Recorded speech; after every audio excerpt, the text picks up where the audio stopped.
ಸನ್ಮಾನ್ಯ ಸಭಾಧ್ಯಕ್ಷರೇ, 2025-26ನೇ ಸಾಲಿನ ಆಯವ್ಯಯವನ್ನು ಸದನದ ಮುಂದೆ ಮಂಡಿಸಲು ನಾನು ಹರ್ಷಿಸುತ್ತೇನೆ. ಆಯವ್ಯಯ ಎನ್ನುವುದು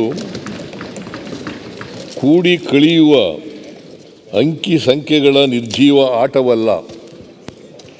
7 ಕೋಟಿ ಜನರ ಬದುಕಿನ ಭರವಸೆಯ ಉಸಿರು ಎಂಬ ಅರಿವಿನೊಂದಿಗೆ ನಮ್ಮ ಸಂಕಲ್ಪಗಳನ್ನು ನಾಡಿನ ಜನಕೋಟಿಯ ಮುಂದಿರಿಸುವ ಬಹುದೊಡ್ಡ ಹೊಣೆಗಾರಿಕೆಯೊಂದಿಗೆ ನಿಂತಿದ್ದೇನೆ. ನಮ್ಮ ಕೈ ಬುಟ್ಟಿಯಲ್ಲಿ ಸಿಡಿಲ ಗೂಡಿಹುದು, ಹುಡುಕಿ ನೋಡಿದರಲ್ಲಿ ಸುಮದ ಬೀಡಿಹುದು. ಕುವೆಂಪು ಅವರು ಬರೆದಿರ್ತಕ್ಕಂಥ ಪದ್ಯ ಇದು. ರಾಜ್ಯದ ಪ್ರತಿ ಪ್ರಜೆಯ ಕನಸನ್ನು ಸಾಕಾರಗೊಳಿಸುವ, ನಾಳೆಗಳ ಬಗ್ಗೆ ಭರವಸೆ ಮೂಡಿಸುವ, ನುಡಿದಂತೆ ನಡೆಯುವ ನಮ್ಮ ವಾಗ್ದಾನವನ್ನು ಈ ಆಯವ್ಯಯ ಇನ್ನಷ್ಟು ದೃಢಪಡಿಸುತ್ತದೆ.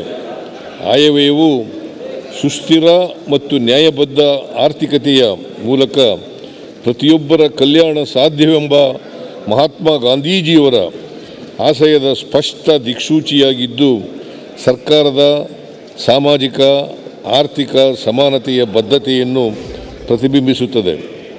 ಬಲಿಷ್ಠವಾದುದು ಮಾತ್ರ ಬದುಕುತ್ತದೆ ಎಂಬುದು ಮೃಗೀಯ ತತ್ವ. ಮನುಷ್ಯ ಸಮಾಜದಲ್ಲೂ ಈ ರೀತಿಯಾದರೆ ಅದನ್ನು ಸೋಷಿಯಲ್ ಡಾರ್ವಿನಿಸಮ್ ಎಂದು ಕರೆಯಲಾಗುತ್ತಿದೆ. ಈ ತತ್ವಕ್ಕೆ ವಿರುದ್ಧವಾಗಿ ಮಾನವೀಯ ನೆಲೆಯಲ್ಲಿ ಸಮಾಜದ ಆಶಯದ ಮೂಲಕ ದೇಶವನ್ನು ಕಟ್ಟಲು ಬಾಬಾ ಸಾಹೇಬ್ ಡಾಕ್ಟರ್ BR ಅಂಬೇಡ್ಕರ್ ಅವರ ಸಂವಿಧಾನ ರಚಿಸಿಕೊಟ್ಟಿದ್ದಾರೆ. ಸಂವಿಧಾನದ ಹಿಂದೆ ಬುದ್ಧ, ಬಸವಣ್ಣ, ನಾರಾಯಣ ಗುರು ಮುಂತಾದ ದಾರ್ಶನಿಕರ ಕನಸುಗಳಿವೆ. ಇವರೆಲ್ಲರ ಆಶಯಗಳಂತೆ ನಾವು ಬದ್ಧತೆಯಿಂದ ರಾಜ್ಯವನ್ನು ಮುನ್ನಡೆಸುತ್ತಿದ್ದೇವೆ. ಸಾಮಾಜಿಕ ನ್ಯಾಯದ ತಳಹದಿ ಭದ್ರಗೊಳ್ಳುತ್ತಲೇ ಇರಬೇಕು ಎನ್ನುವುದು ನಮ್ಮ ಸರ್ಕಾರದ ದೃಢ ಸಂಕಲ್ಪ. ಇರುವೆಲ್ಲವನ್ನು ಎಲ್ಲ ಜನಕ್ಕೆ ತೆರವಾಗಿಸುವ ಸಮಬಗೆಯ, ಸಮಸುಖದ, ಸಮದುಃಖದ, ಸಾಮರಸ್ಯದ ಸಾಮಗಾನ ಲಹರಿಯ ಮೇಲೆ ತೇಲಿ ಬರಲಿದೆ ನೋಡು ನಮ್ಮ ನಾಡು. ಗೋಪಾಲ್ ಕೃಷ್ಣ ಅಡಿಗಾರ್ ಅವರದು. ಕೂತ್ಕೊಂಡು ಓದ್ಬೋದ?